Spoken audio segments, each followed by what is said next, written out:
चाहिए था। तो गाइस हेलो अस्सलाम वालेकुम हाज़रीन, कैसे हैं आप सभी लोग। उम्मीद है आप सभी लोग स्वस्थ होंगे एंड मस्त होंगे। तो गाइस मैंने सुबह उठा था। उठने के बाद मेरा मम्मी बोला बेटा तुम जाओ, तुम तो थोड़ा सा मार्केट जाने के बाद ये चीज़ एक ब्लेड लेके आना, एक बॉक्स। तो मैंने इधर से टुपुर टुपुर करके मैंने आया था हमारा ग्रैंडफादर शॉप। आने के बाद मैंने एक ब्लेड बॉक्स बाई किया था।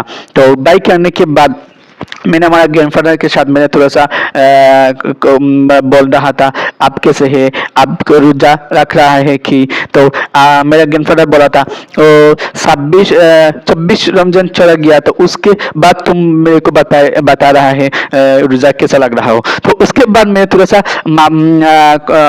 गपशप करने के बाद मैंने हमारा भी हाउस की तरफ मैंने मुड़ लिया था। तो मुड़ने के बाद मैंने सोच रहा था ये बॉक्स ब्लेड ब्लेड के दाम इतना क्यों है। तो उसके बाद मैंने आया था हमारा